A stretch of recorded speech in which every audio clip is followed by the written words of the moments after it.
Joining us for more on tonight's topic is Sarasota City Manager Tom Barwin and attorney Ron Chapman of the Chapman Law Group. He has worked as a panel counsel member for the National Rifle Association.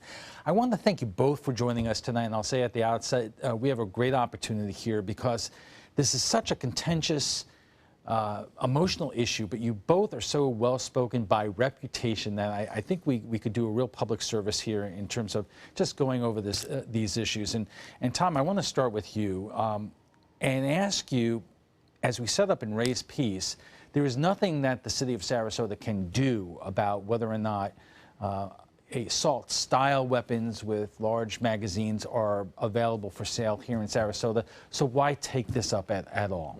Well, first of all, thanks for covering this issue. This is a really important issue for the future of America and all of our cities and our communities. But the reason it was taken up is a number of situations. Both the mayor, the city commissioners, and I, we go to each and every swearing in of a new police officer whenever we can make it, any special events at the police station, promotions. And I think we have a responsibility and a heartfelt desire to make sure they go home safely each and every day. And it's true of our firefighters as well, who go in and respond to emergencies. So public safety is a very high priority of local government. And then, of course, we lost a citizen in the Orlando incident, Eddie Sotomayor. And all of the commissioners I attended the very moving, heartfelt vigil at Five Points Park. Over 1,500 people were there. And we all just felt that it was imperative that we would be remiss if we didn't begin to bring this up for conversation. These lives should not be lost in vain. But in the end, it would have been symbolic because under the law, a local municipality cannot pass a law that contradicts state and federal law. Absolutely correct. We were not changing any laws in the city, in the county, in the state. It was a simple resolution, really at its essence and core, was to restore a law that was promoted by former President Ronald Reagan, and it was in place until 2004.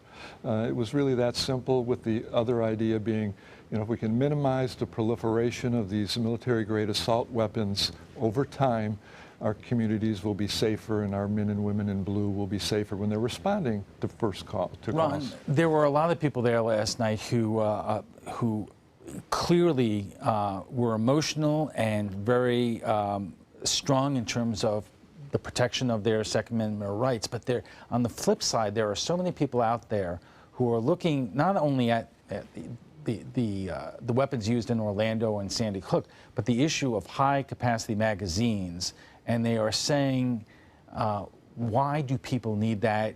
Isn't, at this point, it too dangerous? Because in mass shootings, these are the kinds of weapons and magazines that are so often used. I hear that argument a lot, but that misforms the argument. The argument is really one about not only Second Amendment rights, but whether or not we're going to restrict the lawful gun ownership of an individual. These military assault type rifles really aren't military assault type rifles. An AR-15 is really a .22. It's a .22 rifle. It's a common rifle. It's used for hunting. It's used for a lot of activities. The other problem here is I understand what politicians, city managers, they mean well. They see a tragedy, and this was a tragic thing, and they feel like they need to respond. But the real thing they need to respond with is our mental health. Is a disaster in this country. We have a lot of people out there that have mental health problems. We don't have facilities for them to go to. We don't have physicians. We still stigmatize the whole issue with respect to that. Radical Islam, we're not going after that. We don't focus on that issue, and that's a key issue in this particular case. What we want to do is just go take away the guns. Well, let me stop you there, because let me drill down on two things that you just said. Number one is you may say that the weapon used in Orlando or Sandy Hook is not a military-grade weapon, but I heard one argument on one of the networks the other day that the real issue here is the high-capacity magazines that allow somebody to use that weapon and fire off 50 rounds, and that is responsible for the mass casualties that we've been seeing too often. But that's a mischaracterization of the facts. 96% of all mass shootings, if you will, that occurred from, I believe it's 1998 to 2015, did not occur with these type of weapons. If you look at the District of Columbia, and you look at Chicago, and you look at the state of California that have extensive gun restrictions, their homicide rates are dramatically going up. Chicago is a clean example. Chicago is on tilt this year to set a new record for themselves, and they have the restrictions. Gun crimes in general and mass shootings like Orlando or Sandy Hook, where these kinds of weapons are used often? Well, it's an interesting San point. Bernardino. It's an interesting point. When you look at all of the mass shootings that have occurred, at least in the last maybe 5 years, all of them occurred in gun-free zones. What that means is they look for soft targets to go in where they know people are not carrying weapons, where they know people can't protect themselves. If we want to solve this problem, maybe we should free up those laws so people can carry firearms into those type of venues. We restrict where people can carry firearms. They can't protect themselves. We allow criminals to go in with these firearms, and then they mow down the people. And our response to that is, let's restrict the lawful person from carrying a firearm. It's not logical. It's a knee-jerk reaction because of feelings. It's not a factual response. Tom, respond to that. Well, I don't know if it's really about feelings as practical people as we have to be in police work. Any time that you have a scene where 100 people are mowed down in probably 2 or 3 minutes, that's not your traditional crime scene. That is a military assault scene. And when you have to declare a state of emergency to cover the costs, and when you have to open up blood banks to try to help save survivors, I think we're into a little different situation that maybe needs some rules. And we have rules in our families, in our lives, in our communities, in our businesses. And that's all the City Commission did yesterday, was begin a dialogue to have some suggestions that the rules should be revisited. You know, talk about true gun-free zones. I haven't seen an assault weapon on an airplane. I haven't seen an assault weapon in an NFL or an NBA or a professional baseball game. Those are truly gun-free zones. We've had no incidents. So, you know, I think we should really talk about these high-powered military-grade assault rifles that many U.S. generals are coming out opposing being in civilian hands. You know, a lot of folks are wondering, where's the middle ground here? Right.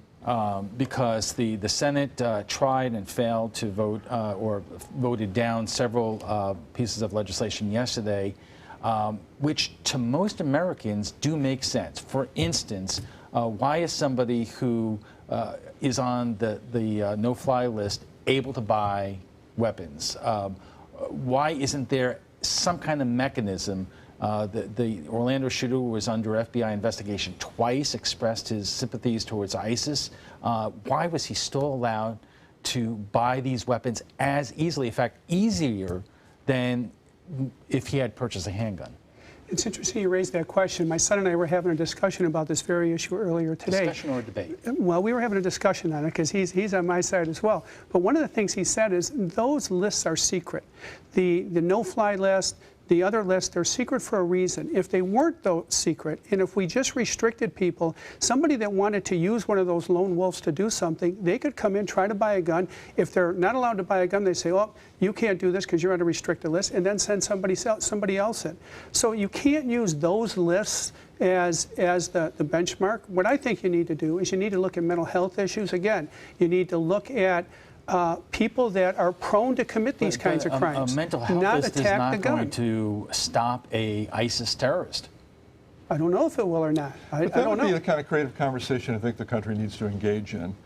You know, let's limit these military-gauge assault weapons to bona fide law enforcement agencies until we have adequate mental health. And let's get the people who want to, you know, have the massive distribution of these assault weapons to fund mental health. And then we can go back to having a proliferation of weapons. We have less than a minute left, but I want to ask that last question. Are we having an adequate conversation about this on both sides?